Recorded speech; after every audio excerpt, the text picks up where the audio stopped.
नमस्कार, मैं हूं फरीद अली और आप देख रहे हैं हमारा खास शो दुनिया की खबर। सबसे पहले सुर्खियां।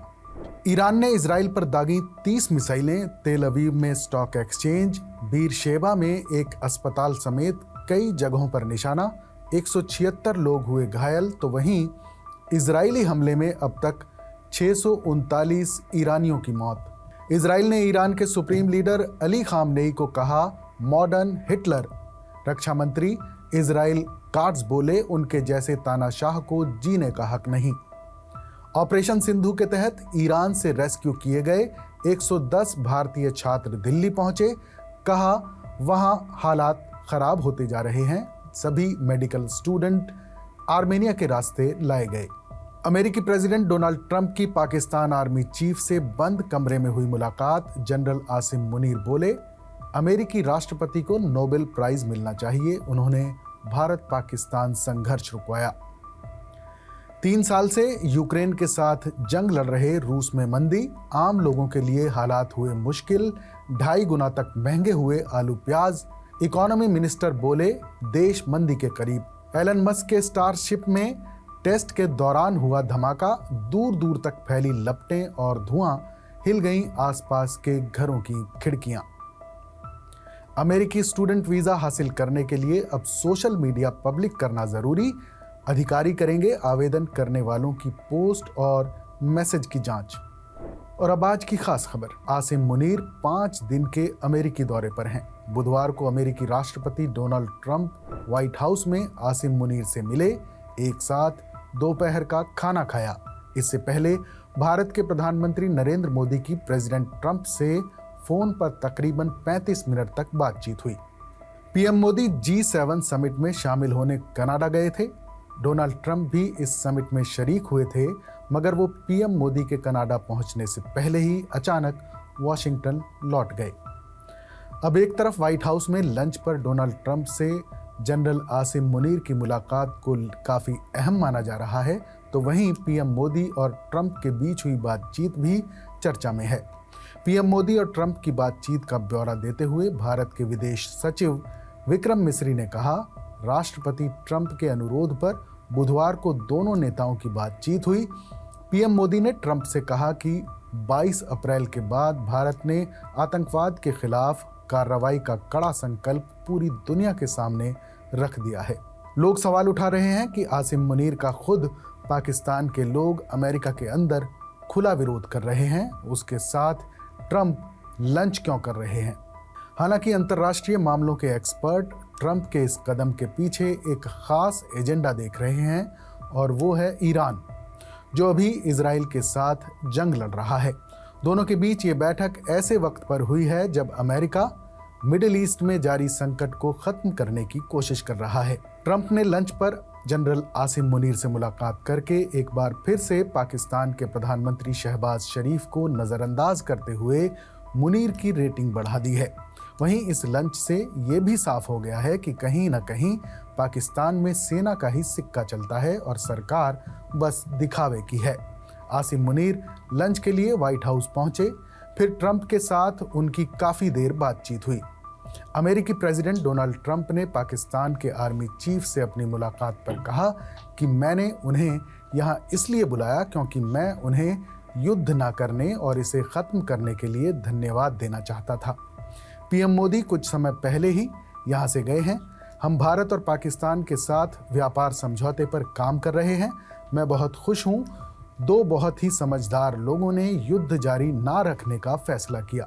भारत और पाकिस्तान 2 बड़ी परमाणु ताकतें हैं। आज उनसे मिलकर मुझे सम्मानित महसूस हुआ है। आसिम मुनीर से मुलाकात के बाद ट्रंप ने ईरान के हालात पर कहा कि उनके पास हर चीज के लिए एक योजना है, लेकिन वो देखेंगे कि क्या होता है। ट्रंप ने कहा कि ईरान को डील करनी चाहिए थी। अमेरिकी प्रेसिडेंट के पास उनके लिए एक बढ़िया सौदा था। उन्होंने 60 दिनों तक इस बारे में बात की और अंत में ईरान ने इसे नहीं करने का फैसला किया और अब वो चाहता है कि ये सौदा हो जाता। अब देर हो चुकी है, लेकिन अब वो मिलना नहीं चाहते और वो व्हाइट हाउस आना चाहते हैं। ट्रंप ने कहा कि वो ऐसा कर सकते हैं, कुछ भी हो सकता है, थोड़ी देर में वॉर रूम में मेरी एक मीटिंग है, हालात भयानक हैं, उनको इतनी मौतें और विनाश देखना पसंद नहीं है। डोनाल्ड ट्रंप ने स्थानीय समय के मुताबिक दोपहर 1 बजे कैबिनेट रूम में पाकिस्तान के चीफ ऑफ आर्मी स्टाफ के साथ लंच किया। पाकिस्तान के अखबार द डॉन के रिपोर्ट के मुताबिक आसिम मुनीर के अमेरिकी दौरे के दौरान विदेश मंत्री मार्को रूबियो और रक्षा मंत्री पीट हेगसेथ से भी मिलने की उम्मीद है। ये मुलाकात ऐसे वक्त पर हुई है जब इजराइल ईरान के बीच जंग काफ़ी आगे निकल चुकी है और अमेरिका की तरफ से लगातार ईरान से बिना शर्त सरेंडर की अपील की जा रही है।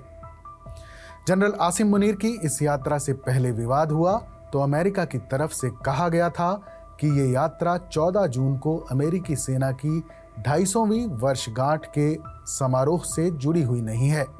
साथ ही मुनीर के दौरे का मकसद दोनों देशों के बीच सैनिक और रणनीतिक रिश्तों को मजबूत करना है।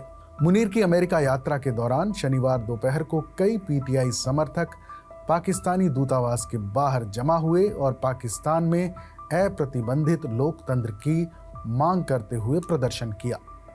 खबर यह भी है कि जनरल आसिम मुनीर अपने इस दौरे के साथ ही पाकिस्तान में हीरो बन गए हैं। पूर्व विदेश मंत्री बिलावल भुट्टो जरदारी ने ट्रंप और मुनीर के बीच मीटिंग की तारीफ की है। साथ ही इस घटना को अमेरिका और पाकिस्तान के बीच आपसी रिश्तों में एक सकारात्मक कदम बताया है। एक अहम और अप्रत्याशित कूटनीतिक घटनाक्रम में अमेरिकी प्रेसिडेंट के ऑफिशियल प्रोग्राम के मुताबिक ये मीटिंग कैबिनेट रूम में हुई और प्रेस के लिए बंद रही। मीटिंग के बाद ट्रंप ने खुद बयान जारी किया है। मुनीर के साथ मीटिंग से पहले व्हाइट हाउस के लॉन में जब मीडिया ने ट्रंप से कूटनीतिक परिणामों के बारे में पूछा तो उनका जवाब था, ये शख्स भारत पाकिस्तान लड़ाई को रोकने में बहुत प्रभावशाली था। जनरल आसिम मुनीर के बयान ने भी राजनीतिक हलकों में बहस छेड़ दी है। उन्होंने कहा, प्रेसिडेंट ट्रंप ने भारत और पाकिस्तान के बीच संभावित परमाणु युद्ध को रोका है। उनका ये योगदान नोबेल शांति पुरस्कार के लायक है। मगर विश्लेषकों का कहना है कि ऐसे दावों की पुष्टि अंतर्राष्ट्रीय समुदाय या स्वतंत्र निगरानी संगठनों को करनी चाहिए। भारत की तरफ से साफ तौर पर खंडन के बाद इस बात की विश्वसनीयता सवालों के घेरे में है। मगर ट्रंप लगातार ये साबित करने की कोशिश कर रहे हैं कि वो वैश्विक संघर्षों में शांति स्थापित करने वाले नेता की भूमिका निभा रहे हैं। ये रणनीति 2024 के राष्ट्रपति चुनावों के बाद से ट्रंप की इंटरनेशनल इमेज बिल्डिंग का हिस्सा मानी जा रही है। और अब बात इजराइल के एक ऐसे सिद्धांत की जो ईरान में तबाही ला सकता है। ईरान और इजराइल की जंग तेज होती जा रही है। अस्पताल पर हमला होने के बाद इजराइल ने खामनेई को ख़त्म करने की कसम खाई है। अमेरिकी राष्ट्रपति डोनाल्ड ट्रंप कई बार ईरान से बिना शर्त सरेंडर की अपील कर चुके हैं। कयास लगाए जा रहे हैं कि अमेरिका भी इस जंग में कूद सकता है। अगर ऐसा हुआ तो ईरान इजराइल की जंग खतरनाक मोड़ पर पहुंच सकती है और दुनिया दो खेमों में बंट सकती है। इजरायली पीएम बेंजामिन नेतन्याहू ने कहा कि ईरान के सुप्रीम लीडर अली खामनेई की हत्या से इस युद्ध का खात्मा होगा। ट्रंप और नेतन्याहू के हालिया बयानों से जाहिर है कि दोनों देश ईरान पर परमाणु कार्यक्रम रोकने का दबाव डालने से ज़्यादा वहां तख्ता पलट में दिलचस्पी रखते हैं। दोनों ईरान के खतरे को ख़त्म कर देना चाहते हैं। इसी बीच एक और इजरायली विकल्प की चर्चा तेज़ है। एक ऐसा विकल्प जिसके बाद ईरान में चारों तरफ तबाही का मंजर होगा और वो विकल्प है इजराइल का दाहिया डॉक्ट्राइन या दाहिया सिद्धांत, जो इस वक्त चर्चा में है। चर्चा है कि इजराइल जल्द ही तेहरान में दाहिया सिद्धांत लागू कर सकता है। ये सिद्धांत दुश्मन के बुनियादी ढांचे, अर्थव्यवस्था और नागरिक केंद्रों को गंभीर नुकसान पहुंचाने की वकालत करता है, भले ही इससे कितने भी नागरिक हताहत हों। इसे देखते हुए इजराइल ईरानी नागरिकों से तेहरान खाली करने की अपील कर रहा है।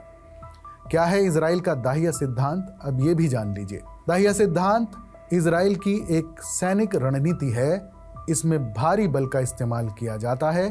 इस सिद्धांत के तहत की जाने वाली सैनिक कार्रवाई मिलिट्री बेस या परमाणु ठिकाने तक सीमित नहीं रहेगी, बल्कि इजराइल फिर नागरिक बुनियादी ढांचों को भी निशाना बना सकता है, ठीक वैसे ही जैसा उसने 2006 में हुए लेबनान युद्ध के दौरान बैरूत शहर में किया था।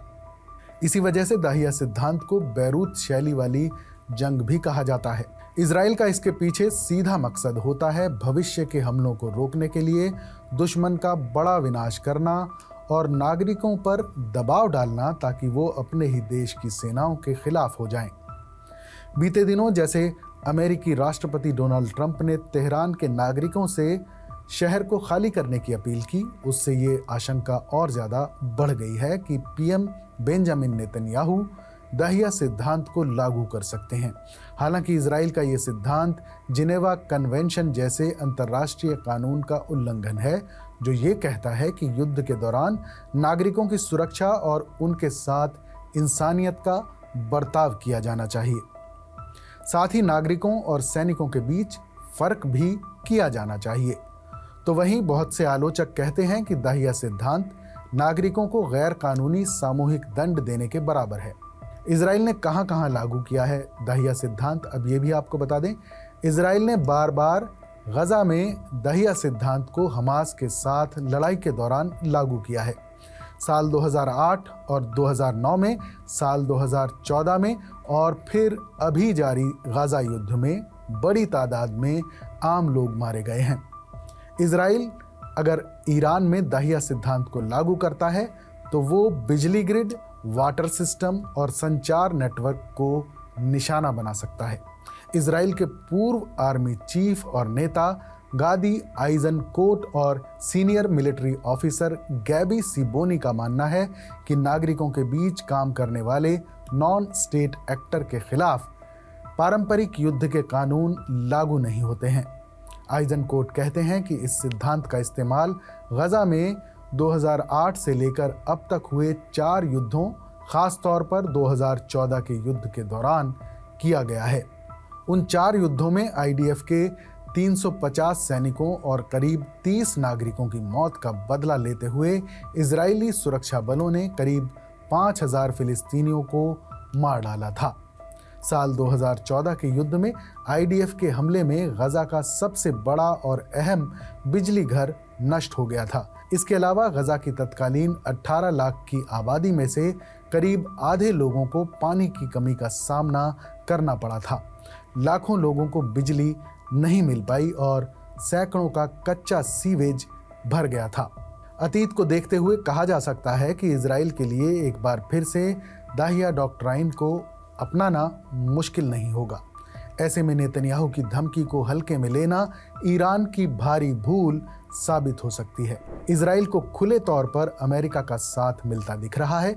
अमेरिकी प्रेसिडेंट डोनाल्ड ट्रंप जिस तरह से ईरान को चेतावनी दे रहे हैं, उससे इजरायली पीएम नेतन्याहू का हौसला और ज़्यादा बढ़ सकता है। हमारे इस खास शो पर अपनी राय हमें ज़रूर बताइएगा। बाकी देश और दुनिया की तमाम बड़ी खबरों के लिए देखते रहिए TV9 डिजिटल।